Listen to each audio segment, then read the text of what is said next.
Welcome back to the revolution. جیسا کہ ہم اس سے پہلے ڈسکس کر رہے تھے اور بڑی گرما گرم مزیدار بات چل رہی تھی. میرا اب جو نیکسٹ سوال وہ آپ سے ہے وہ بڑا شاید جو بار بار میں اس سوال کے اوپر آتا ہوں, because we as a nation seem to be stick on that.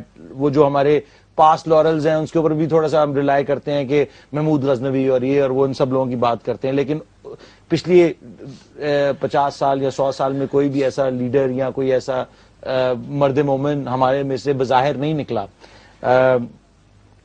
کسی نے جو ہمارے اوپر ایک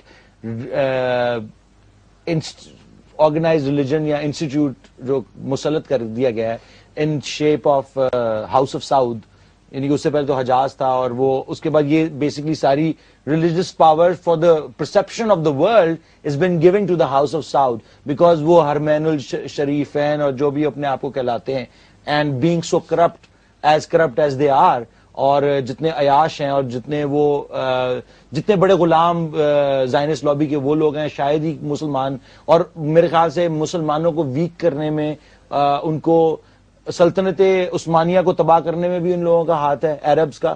اور اس کے بعد ان کو کہا گیا کہ تم اگر ہمارا ساتھ دو گے کہ ہم اس خلافت عثمانیہ کو تباہ کریں, اور پھر واپس یہ پاور سٹرکچر جو ہے سارا وہ تمہیں دیا جائے گا تاکہ تم اس پورے as an organise religion you can control the whole globe as the representative of religion of Islam. And obviously that has taken us to a new جس کو کہتے ہیں لوز پہ لے گیا ہمیں ایز نیشن. ہمیں مسلمان ہم اپنے اوپر بھی یقین نہیں رکھتے کسی قسم کا. ہم اپنے مولانا حضرات سے, اپنے لیڈر سے, اپنے ملٹری جو آپ چیزیں کہہ رہے ہیں کہ تینوں کو اکٹھا ہونا بہت ضروری ہے, تو یہ سارا اس فنومینا کا حصہ ہے. یہ آپ اس کے بارے میں کیا کہیں گے؟ علی, یہ ٹریجڈیز ہیں مسلم امت کی. یہ ساری باتیں جو آپ کہہ رہے ہیں یہ اس دور کی ہیں کہ جب مسلمان اپنے زوال کے آخری حد پر پہنچ چکے تھے اور خلافت عثمانیہ کا مرکز ٹوٹ گیا. جی, اقبال نے جو ڈیفائن کیا تھا کہ اب اللہ تعالیٰ جس سے کام لے گا وہاں اس وجود میں جنیدی اور ارد شیری اکٹھی ہوگی. دیکھیے جنیدی سے مطلب ہے حضرت جنید بغدادی یعنی اسپرچویلٹی. ارد شیر ایران کا ایک بڑا بادشاہ تھا, یعنی پولیٹیکل اور ملٹری پاور. اقبال کا کانسیپٹ یہ ہے کہ جب کوئی مسلم لیڈر جس کے پاس پولیٹیکل اور ملٹری پاور ہوگی اور ساتھ ساتھ وہ اسپرچولی اتنا انلائٹنڈ ہوگا کہ اللہ کا ولی ہوگا, جب یہ دونوں فورسز کنورج کریں گی ایک وجود میں تو اس کو خلافت کہا جائے گا. یہ ریوائولسٹ موومنٹ وہ ہوگی جو ایکچوئل چینج لے کر آئے گی. اس سے پہلے ہوتا یہ ہے کہ اگر آپ ایک سیکولر, چاہے ڈکٹیٹرشپ ہو یا ڈیموکریسی ہو, اگر سیکولر ہے وہ جدا ہو دین سیاست سے تو رہ جاتی ہے چنگیزی. اگر آپ دین کو سیاست سے الگ کرتے ہو تو اس کے بعد چنگیز خان ہے. دنیا کی سب سے بڑی چنگیز خانی طاقتیں آج کی جو ہیں وہ ڈیموکریسیز ہیں. امریکہ ہو, برٹن ہو, اور ہمیں بھی یا انڈیا ہو جو اپنے آپ کو ڈیموکریسی کہتے ہیں. یہ دنیا کی سب سے بدکار بدترین فسادی قوتیں ہیں. یہ کانسیپٹس ہمیں بیچے گئے ہیں, روز ڈرل کیے جا رہے ہیں, اور ہمیں کہتے ہیں کہ ڈیموکریسی سویلائزڈ ہوتی ہے. ان سے بڑے دہشت گرد نہیں پیدا کیے انسان نے کبھی آج تک. تو یہ چونکہ وجہ کیا ہے, ڈیموکریسی یا ڈکٹیٹرشپ وجہ نہیں ہے. وجہ یہ ہے کہ یہ دین سے الگ ہو گئے جب سے انہوں نے سیکولر ریاستیں بنائی, جب سے انہوں نے اسٹیٹ اور چرچ کو الگ کیا. کیونکہ دین موریلٹی دیتا ہے, اخلاقیات جتنی بھی ہیں, اخلاقیات, اچھائی برائی, حرام حلال, کیا کرنا ہے کیا نہیں کرنا, قانون بھی ان کی روشنی میں بنتے ہیں. اور قانون بھی ان کی روشنی میں. یہ جیو پالیٹکس کے کام نہیں ہے, یہ اسپرچل ڈائمینشنز کے کام ہے, یہ ریلیجیس ڈائمینشنز کے کام ہے, یہ اللہ کے دین کا, یہ اسکرپچرز کا کام ہے. عیسائیت جب بائبل پریکٹیکلی کنٹرول لوز کر گئی بادشاہتوں سے, بادشاہوں نے الگ کر لیا اپنے آپ کو, تو اس کے بعد چرچ الگ ہو گیا, بادشاہ الگ ہو گئے, اور اس کے بعد ہر چیز آپے سے باہر ہو گئی. The solution لائز in bringing back, یہ جدا ہو دین سیاست سے کا جو کانسیپٹ ہے, سیکولرزم کا جو کانسیپٹ ہے, سیاست کہ دین ایک مذہب, ایک پرائیویٹ معاملہ, اس کو سیاست میں نہیں آنا چاہیے. کیوں نہیں آنا چاہیے؟ دین آیا اسی لیے کہ سیاست بھی کنٹرول کرے, اکانومی بھی کنٹرول کرے, سوسائٹی بھی کنٹرول کرے, اور انسان کے مورل, اسپرچل, فزیکل تمام ڈائمینشنز کو اس کی طرف سے گائیڈ لائنز ملے. اب دیکھیے جو بھی شخص یہ کام کرنا چاہتا ہے اس کا پروسیس کیا ہوگا. اقبال اگین پروسیس اب انیشو شروع سے کیا دیتے ہیں کہ پہلے اپنے اندر پونڈر کرو, نہیں اس خود ہی کو ڈیولپ کرنے کا طریقہ, اپنے اندر دیکھو. مثال وہ یہ دیتے ہیں کہ جب حضور صلی اللہ علیہ وآلہ وسلم نے اس مشن کا آغاز کیا تو پہلے غار حرا پہ جا کے طویل عرصہ گزارا. غار حرا اگر آپ جا کے دیکھو, مکے کے پاس ایک بہت اونچی پہاڑی ہے, اس پہ تقریباً 1.5-2 گھنٹے لگتے ہیں چڑھنے میں, اور ایک چھوٹا سا کیو ہے. اور اس زمانے میں آج بھی جس پہ چڑھنا مشکل ہے اور اتنا ویران ہے کہ وہاں جاتے خوف محسوس ہوتا ہے آدمی کو. 1400 سال پہلے حضور ہفتوں مہینوں وہاں جا کے رہا کرتے تھے, اور اس سولیٹیوڈ میں کیا ہو رہا ہوتا تھا, اس سولیٹیوڈ میں کیا چیزیں آ رہی ہوتی تھی پوری دنیا سے اپنے آپ کو کاٹ کے. جب انسان اپنی ساری انرجیز کو فوکس کرتا ہے اللہ کی طرف, ساری انرجیز کو اپنی اس فریکوینسیز کو، اس پوری کائنات کی فریکوینسیز کے ساتھ ملاتا ہے، تو پھر وہ اس کو وہ انرجیز آنی شروع ہوتی ہیں، وہ ڈیوائن فورسز آنی شروع ہوتی ہیں جو الٹیمیٹلی ان کے سامنے جبریل کی شکل میں نازل ہوئے. تو اقبال کیا آپ یہ کہتے ہیں کہ دس از آل سمبولک؟ نہیں، it's not symbolic, it's real, it's physical. یعنی اقبال اس کو یہ ڈیفائن کرتے ہیں، دیکھیے کہ وہ کہتے ہیں کہ حضور صلی اللہ علیہ وسلم نے جب ہرا کے پہاڑی پہ خلوت اختیار کی، جو تنہائی اختیار کی، اس کے بعد اس قابل ہوئے کہ پوری دنیا میں حکومت قائم کر سکیں. یعنی بیسکلی کہنے کا مقصد یہ ہے اپنے اندر دیکھو، اپنی جس طوفانی زندگی میں آج کل ہم گزر رہے ہیں، جابس،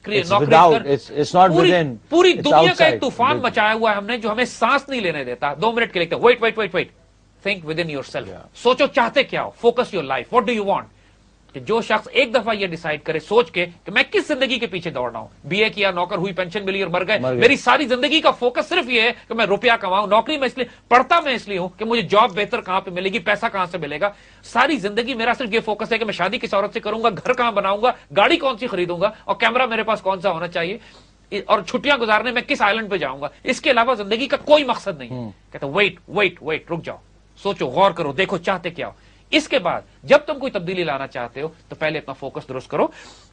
کیونکہ مسلمان اصل میں، ہر مسلمان اصل میں ریفلیکشن ہے حضور صلی اللہ علیہ وآلہ وسلم کے نور کی. وہ کہتے یہ ہیں کہ مسلمان کا وجود آپ کی تجلی گاہ ہے، آپ کی گردراہ سے کئی طور پیدا ہوتے ہیں. یعنی ہر مسلمان شوڈ ریفلیکٹ رسول اللہ صلی اللہ علیہ وآلہ وسلم. سننا کہ تم جب اس رستے پہ چلو گے تو وہ نور، وہ انرجی، وہ فورس فیلڈز تمہارے اندر نظر آنی چاہیے. کیونکہ ہر مسلمان اس قابل ہے کہ جس طرح موسیٰ علیہ السلام نے اللہ تعالیٰ سے جا کے کلام کیا تھا، بات کی تھی، ہر مسلمان اللہ تعالیٰ سے بات کر سکتا ہے حضور صلی اللہ علیہ وآلہ وسلم کی سنت پہ چل کے. Imagine the power that you will get when you have a direct connection with رسول اللہ صلی اللہ علیہ وسلم and اللہ سبحانہ وتعالی. and he says لیکن اس کو اچیو کرنے کا طریقہ یہ ہے کہ you'll have to find a teacher، ایک استاد، ایک دوست ڈھونڈنا پڑے گا، مرشد تلاش کرنا پڑے گا. بیکاز جس طرح حضور نے آگے تربیت کی ہے، اس طرح آگے ایسے اسپرچولی ایلیویٹڈ لوگ ہوں گے کہ جن کی تربیت سے تم اس مقام کو حاصل کرو گے. تو لیکن وارننگ یہ دیتے ہیں کہ دیکھو، درویشوں کے دل کو کبھی زخمی نہیں کرنا. اللہ کے فقیر بندے، تمہیں ایسے بندے جو ملے، کبھی ان کو دکھ نہیں دینا، تکلیف نہیں دینا. کیونکہ اللہ کے ایسے نیک بندے کو جس سے اللہ اس کے رسول پیار کرتے ہیں اور جو تمہاری تربیت کر سکتا ہے، جس کو اقبال کہتے ہیں کہ نگاہ مرد مومن سے بدل جاتی ہیں تقدیریں. ایسا مرد مومن جس کی نگاہ سے تقدیر بدلے، تم اگر اس کو تکلیف پہنچاؤ گے تو ایسے ہی جیسے اپنے آپ کو آگ میں ڈالنا ہے. خویش را در آتش سوزا مزن، یہ اس طرح ہے کہ جیسے اپنے آپ کو تم آگ میں ڈالو، ایسا مت کرنا. Don't do this. اللہ کے بندوں کا ادب کرو. Respect, be respectful to those people who have achieved a level of spirituality. Who will teach you Who will teach you this journey. And everyone can teach you something. Everyone can teach you, but there are certain people who specialize. جس طرح جنید بغدادی ہے، حسن بصری ہے، شیخ عبد القادر جیلانی ہے، بابا معین الدین چشتی، علی حجویری یا نظام الدین اولیاء، یہ لوگ تو ایکسلنس پہ ہیں. جی، یہ وہ لوگ ہیں کہ جو لاکھوں کو جنہوں نے مسلمان کیا، اور جن سے آگے مشلے رہا علامہ اقبال نے بھی لی، جن سے آگے جلال الدین رومی یا وہ پورا ٹریل چلتا ہے.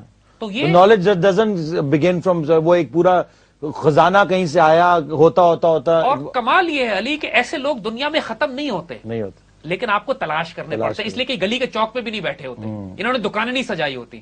یہ لوگ کوئی بڑے بڑے دکانیں کھول کے نہیں بیٹھے ہوئے لوگوں کو انوائٹ کر کے پیسے لینے کے لیے کہ آپ آئیے ہمارے پاس اشتہار لگا کے. یہ اللہ کے بندے چھپے ہوئے ہوں گے، ان کو تلاش کرو. تو کہتے ہیں کہ اپنی چھوٹی سی مٹی کو انرجائز کر لو، develop the chemistry within itself. کسی مرد کامل کے آستان پر جا کر بیٹھ جاؤ، یعنی کسی ایسے مرد کامل، مرشد، استاد، ٹیچر، گائیڈ کے پاس جا کے بیٹھ جاؤ جو تمہاری مٹی کو، وہ ایک الکیمسٹ کے نام سے ایک کتاب کولو پیلو کی بڑی مشہور آئی تھی، پاولو، جو بڑی مشہور کتاب تھی، جس کے اندر وہ لڑکا وہ الکیمسٹ کو تلاش کر رہا ہوتا ہے کہ somebody who energizes him، جو اس کو راز بتا دے زندگی کا. تو وہ یہی کہہ رہے ہیں کسی کیمیاگر کے پاس جا کے بیٹھ جاؤ، کسی ایسے مرشد کے پاس جا کے بیٹھ جاؤ جو تمہیں گائیڈ کرے. ایک بات یاد رکھیے گا کہ اسپرچل جرنی کے لیے آپ کو اسپرچل ٹیچر چاہیے. جس طرح فزکس، کیمسٹری اور میتھمیٹکس کے لیے آپ کو ایسے ٹیچر چاہیے جو فزکس، کیمسٹری اور میتھمیٹکس آپ سے بہتر جانتے ہوں اور آپ کو پڑھا سکیں. اسی طرح فار اے اسپرچل جرنی، فقہ کے لیے لا ڈفرنٹ ہے، اسپرچل جرنی کے لیے ٹیچرز الگ ہیں. ایسے لوگ ہیں، تلاش کریں. اور ہر ایج میں رہے ہیں، ہر ایج میں ہیں اور آج بھی ہیں، اور ان لوگوں کو سیلیبریٹ کرنا بہت ضروری ہے. اس کے ساتھ ہی ہم ایک بریک لیتے ہیں، بریک کے بعد آ کے we're gonna continue.